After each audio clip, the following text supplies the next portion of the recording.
दोस्तों, तो हमारी आज की कहानी है अकबर बीरबल की कहानी और इस कहानी का नाम है बीरबल की खिचड़ी। सर्दियों का मौसम था। बादशाह अकबर अपने बगीचे में बीरबल व एक अन्य मंत्री के साथ टहल रहे थे। टहलते हुए बादशाह अकबर ने अपने मंत्री से कहा, इस साल कुछ ज्यादा ही ठंड पड़ रही है। महल से बाहर निकलने में भी ठंड से हालत खराब हो रही है। मंत्री ने बादशाह की बात का जवाब देते हुए कहा, जी हजूर, बिल्कुल सही फरमाया आपने। इस साल तो इतनी ठंड पड़ रही है कि जनता ने घर से बाहर निकलना बहुत कम कर दिया है। टहलते टहलते बादशाह अकबर बगीचे में बने तालाब के किनारे जा पहुंचे। जैसे ही उन्होंने अपना हाथ पानी में डाला, उन्हें एहसास हुआ कि पानी बर्फ जैसा ठंडा है।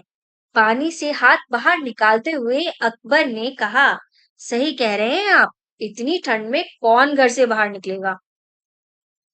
बीरबल को चुपचाप देखकर बादशाह ने बीरबल से पूछा, इस बारे में आपका क्या ख्याल है बीरबल। बीरबल ने कहा, चाहता हूँ हुजूर, इस बारे में मेरा ख्याल थोड़ा अलग है। मैं आप दोनों की बात से बिल्कुल भी सहमत नहीं हूँ। अकबर ने आश्चर्यचकित होकर बीरबल से पूछा, अच्छा, तो हमें भी बताइए, क्या ख्याल है आपका। बीरबल ने कहा, हुजूर, मेरा मानना है कि एक गरीब व्यक्ति के लिए पैसा सबसे ज्यादा जरूरी है। उसे इस बात से कोई फर्क नहीं पड़ता कि मौसम कितना ठंडा है या फिर गर्म।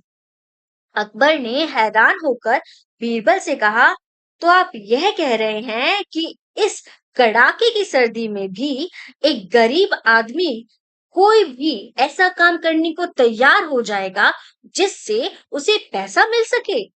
बीरबल ने कहा, जी हजूर, मैं यही कह रहा हूँ।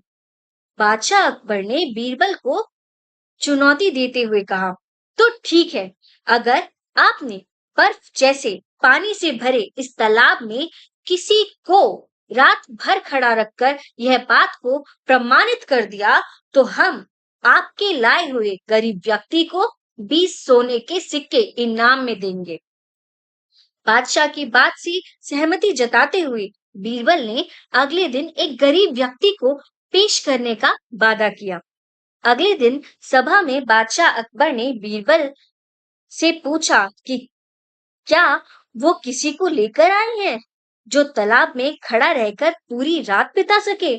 इस पर बीरबल ने गंगाधर नामक एक गरीब व्यक्ति को दरबार में मौजूद किया और कहा कि यह 20 सोने के सिक्कों के लिए तालाब में पूरी रात बिताने को तैयार है। बादशाह अकबर ने सभा समाप्त करते हुए कहा कि ठीक है, 2 सिपाही इस व्यक्ति की रात भर निगरानी करेंगे। अगले दिन फिर से दरबार लगा और बादशाह ने बीरबल से गंगाधर के बारे में पूछा। बीरबल, कहाँ है आपका मित्र? कितनी देर टिक पाया वो उस बर्फीले पानी में? बीरबल ने कहा, महाराज, वो यही है। मैं उसे दरबार में पेश करने की इजाजत चाहता हूँ। बादशाह की इजाजत मिलते ही बीरबल ने गंगाधर को दरबार में बुलाया। बादशाह अकबर ने गंगाधर को शाबाशी देते हुए कहा, हमें इस बात पर यकीन नहीं हो रहा है कि तुम पूरी रात उस बर्फ जैसे पानी में रहे और आज हमारे सामने बिल्कुल सही सलामत खड़े भी हो। यह तुमने कैसे किया? पूरी सभा को बताओ। गंगाधर ने कहा, महाराज, शुरुआत में तो यह बहुत मुश्किल था, लेकिन कुछ समय बाद मुझे महल की एक खिड़की पर एक दिया जलता नजर आया। उस दिए को देखते हुए मैंने सारी रात बिता दी। बादशाह अकबर ने चौंक कर कहा, यह तो धोखा है। तुमने हमारे महल के जलते दिए की गर्मी से सारी रात बिता दी। फरेबी, तुम्हारे इस धोखे के लिए हम तुम्हें सजा नहीं दे रहे हैं, लेकिन तुम अब इस इनाम के हकदार भी नहीं हो। यह कहते हुए अकबर ने अपने सिपाहियों से गंगाधर को महल से बाहर ले जाने को कह दिया और सभा समाप्त करने के लिए अपने कमरे में चले गए। अगले दिन रोज की तरह सभा लगी।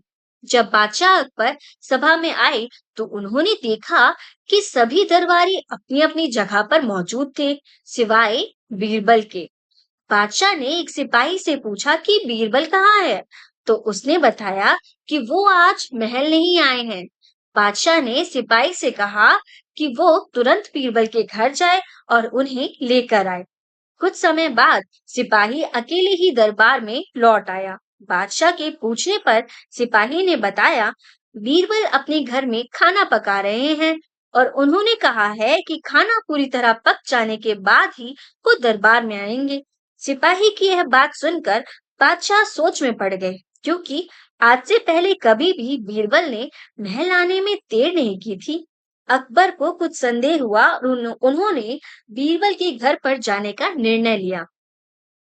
जब बादशाह अकबर बीरबल के घर पर पहुंचे तो उन्होंने देखा कि बीरबल ने एक ऊंची खूंटी पर एक हांडी टांगी रखी है और उसके नीचे जमीन पर लकड़ियां जला रखी है। बादशाह आश्चर्यचकित हो गए और बीरबल से पूछा कि वह क्या कर रहे हैं। इस पर बीरबल ने जवाब दिया कि वह अपने भोजन के लिए खिचड़ी पका रहे हैं। बादशाह अकबर ने कहा, क्या तुम पागल हो गए हो? इस खिचड़ी कैसे पक सकती है?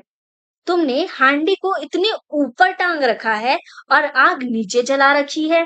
ऐसे में खिचड़ी पकने के लिए हांडी को गर्मी कहाँ से मिलेगी? इस बात पर बीरबल ने बहुत आराम के साथ बादशाह से कहा, क्यों नहीं पहुंचेगी हजूर? जब महल की खिड़की पर रखे एक दिए से गंगाधर को गर्मी मिल सकती है, तो मेरी खिचड़ी की हांडी तो फिर भी आग के बहुत नजदीक है।